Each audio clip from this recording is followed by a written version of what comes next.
Political system को, तो उसमें भी ये बातें थी कि एक तो कबीलाई टाइप का था, ट्राइबल टाइप का था, ट्राइबल टाइप की स्ट्रक्चर थी। और दूसरी चीज उसमें ये थी कि हियरार्की भी थी और पेट्रियार्की भी थी। तो फिर सबसे बेस्ट तरीका था वहां पर राजतंत्र का जन्म लेने का, और वही राजतंत्र ने जन्म लिया। ऑटोक्रेसी, है ना, किंगशिप, ये बातें वहां थीं, लेकिन अभी बहुत शुरुआती लेवल पर थीं। जैसे कल हम लोगों ने देखा कि समाज में जो कबीलाई स्ट्रक्चर थी उसमें सबसे छोटी यूनिट थी परिवार, फैमिली।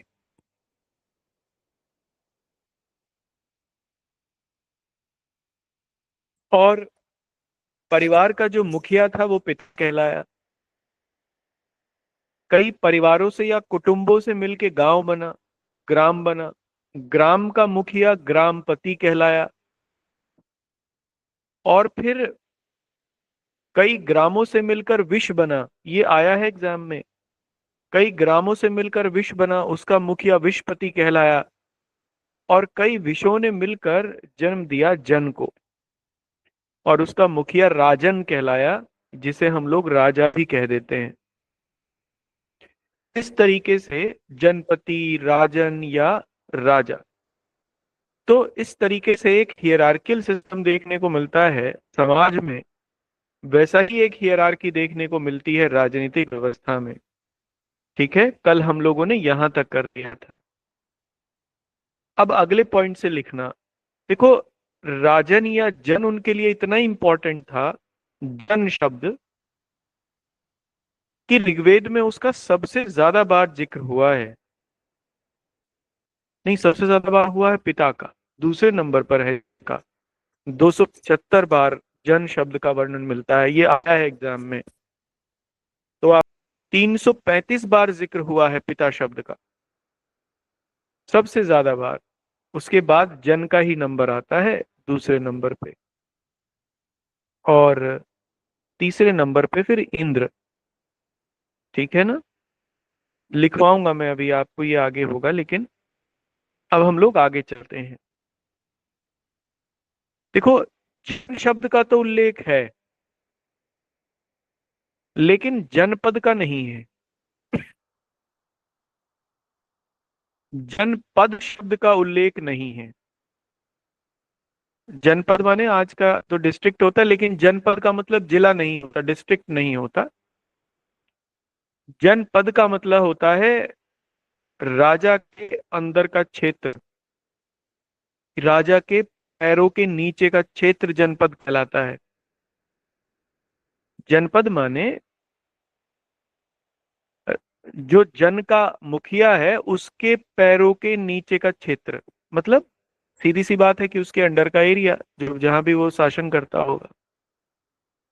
अब राजन शब्द का तो वर्ड है, यूज है उसमें, जनपति शब्द का भी यूज है। लेकिन राजा ऑटोक्रेटिक नहीं था शुरुआत में। क्योंकि वो ऑटोक्रेटिक नहीं था, पूरी तरीके से उसके ऊपर नियंत्रण था। ये हमने पीछे देखा, सभा, समिति और विदथ नाम की संस्थाएं थीं, राजा को नियंत्रित करती थीं। इसलिए राजा ऑटोक्रेटिक नहीं था, वो रेगुलेटेड था। इसलिए जनपद शब्द का जिक्र नहीं हुआ है ऋग्वेद में, बाद में आया है। अथर्ववेद में जनपद वर्ड का यूज मिलता है, लेकिन शुरुआत में नहीं। तो आप लिखना क्यों नहीं मिलता, मैंने बता दिया आपको। तो आप अगले पॉइंट में लिखना है, अगले पॉइंट से लिखना, नेक्स्ट पॉइंट से। देखो, ऋग्वैदिक काल में ही राजा का जो पद था वो हेरिडिटरी होने लगा था, हेरिडिटरी हो ही गया था, होने क्या लगा था, हेरिडिटरी हो गया था, अनुवांशिक हो गया था। यानी राजा का जो बेटा था वही राजा बनेगा, ये बात निश्चित हो गई थी। और तो ऑटोक्रेसी जो थी वो इंक्रीज हो गई थी, है ना। स्वेच्छाचारिता कहते हैं ऑटोक्रेसी को, यानी जिसके ऊपर कोई नियंत्रण ना हो, दैट इज ऑटोक्रेटिक। तो अनुवांशिक पद राजा का बन गया था इस समय, है ना। और मैंने बताया कि अगर कोई समाज पेट्रियार्कियल है, पेट्रियार्कल उसकी नेचर है, डेवलपिंग है, हियरार्की देखने को मिलती है, तो वहां पर शक्ति एक व्यक्ति के हाथ में जरूर हो जाएगी अपने आप ही, ऑटोमेटिकली। ये तय है। जब समाज में अलग अलग वर्गों के पास, यानी समाज में जब डिसेंट्रलाइजेशन हो पावर का, यानी हियरार्की ना पाई जाए, समाज पेट्रियार्कियल ना होकर इक्विवेलेंट टाइप का हो, जहां सब लोगों को समान अधिकार हो, तो फिर वहां ऑटोक्रेसी नहीं आएगी, वहां सही मायने में डेमोक्रेसी उत्पन्न होगी।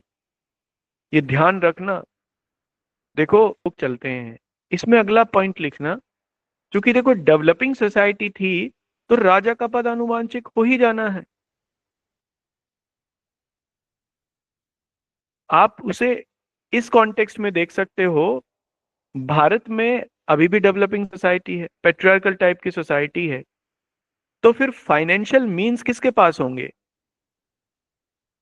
फाइनेंशियल और हेरिडिटरी मींस किसके पास होंगे, मेल के या फीमेल के?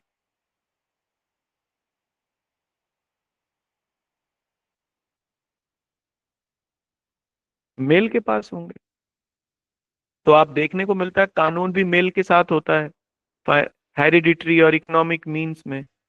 तो यही है, यही हुआ वहां भी, यही हुआ होगा। राजा का पद आनुवांशिक हो गया, और इसीलिए पुत्र सबसे इंपॉर्टेंट हो गया। यहां से पुत्र की इंपॉर्टेंस देखने को मिलेगी। और इस पुत्र प्राप्ति को स्मृति ग्रंथों में बड़ा बढ़ा चढ़ा के लिखा गया फिर, क्योंकि पुत्र सबसे महत्वपूर्ण माना जाने लगा अब, क्योंकि वही वंशानुगत अधिकारी बन गया। यहां से शुरुआत होती है इस पेट्रियार्की की गहरी जड़ों की। अच्छा, जो सभा थी ना, ये राजा का चुनाव करती थी, और समिति की इच्छा के बिना राजा कुछ कर नहीं पाता था। तो सभा एक इंपॉर्टेंट रोल प्ले करती थी। तो कंटिन्यूएशन में लिखना। अब सभा राजा का चुनाव करती थी, इसका मतलब ये नहीं था राजा का चुनाव होता था। चुनाव का मतलब ये था कि जैसे एक राजा के चार बेटे, तो उनमें से कौन राजा बनेगा, it was decided by the सभा, शुरुआती लेवल पर। बाद में बड़े बेटे को उत्तराधिकारी दिया, बनाया जाने लगा, वो एक अलग बात थी, लेकिन वो बाद में आई। इसीलिए कौरवों और पांडवों में परेशानी बनी, उनमें युद्ध भी इसी बात को लेकर हुए, उत्तराधिकार के प्रश्न को लेकर ही युद्ध था। तो शुरुआत में ये नहीं था, शुरुआत में सभा ये तय करती थी कि कौन बने। महाभारत में इसका थोड़ा सा जिक्र देखने को मिलेगा कि आ, सभा ने युधिष्ठिर को चुना था, जो आम सभा थी, और इसका विरोध किया था धृतराष्ट्र और उनके बेटों ने। चलिए खैर, अब अगले पॉइंट से लिखना, नेक्स्ट पॉइंट से। देखो राजा, मैंने बताया ना कि जनपद शब्द का उल्लेख नहीं मिलता। इसका मतलब यह है कि जो राजा था वो भूमि का अधिकारी नहीं था।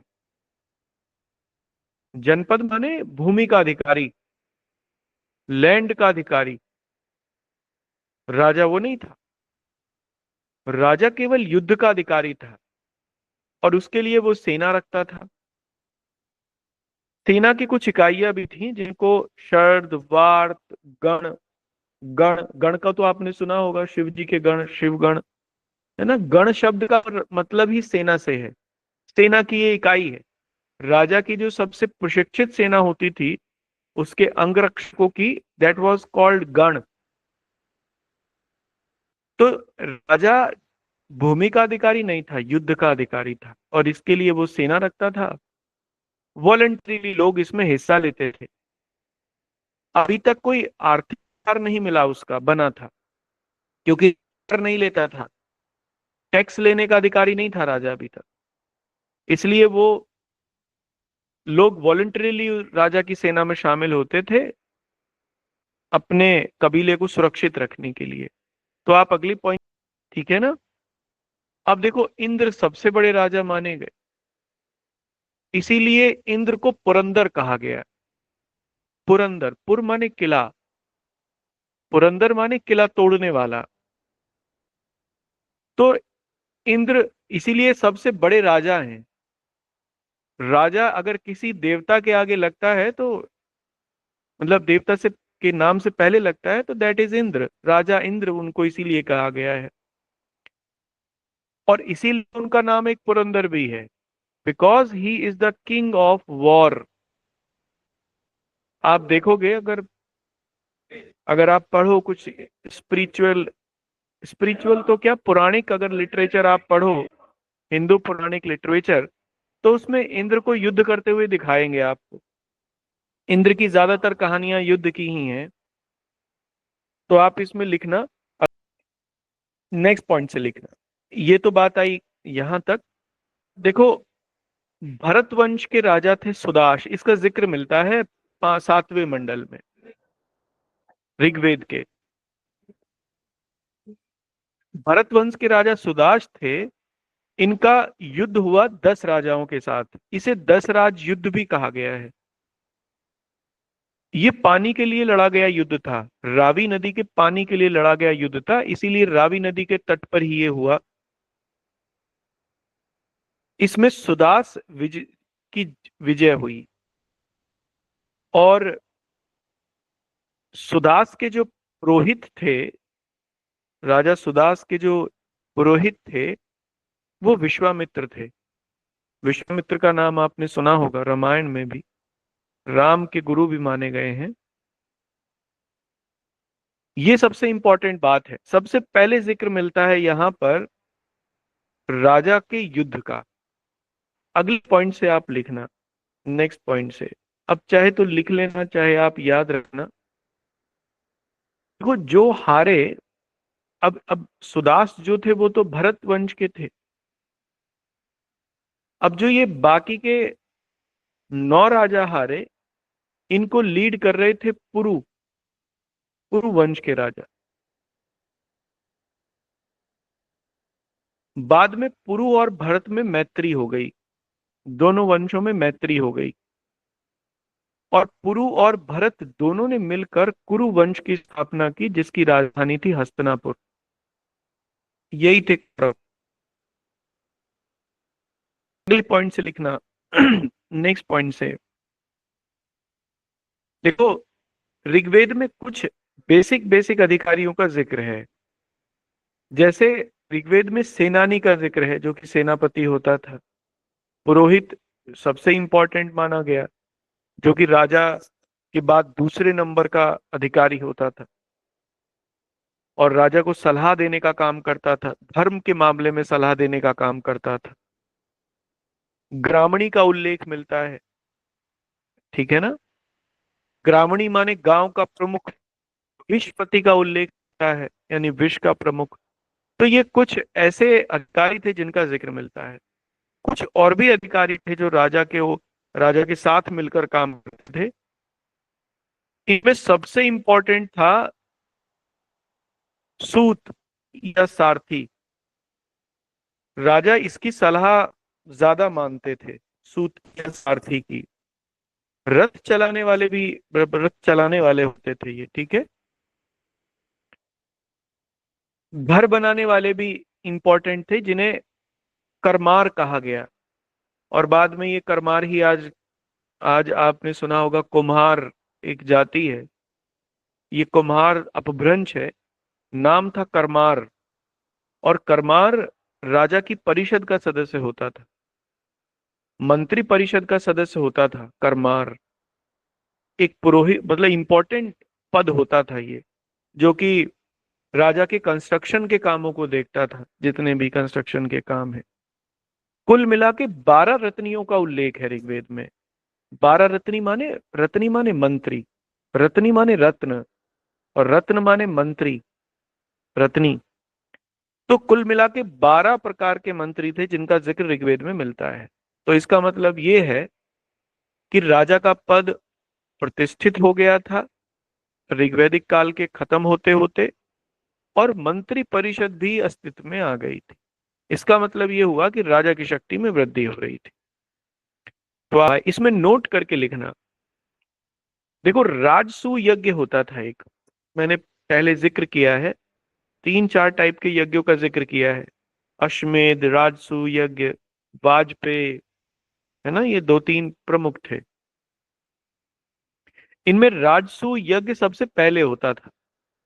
ये राज्याभिषेक के अवसर पर किया जाने वाला यज्ञ था, जब राजा का इनकारनेशन होता था, उसको राजसूय यज्ञ कहा गया। उस समय ये 12 के 12 उपस्थित रहते थे। एक था सूलागाव यज्ञ।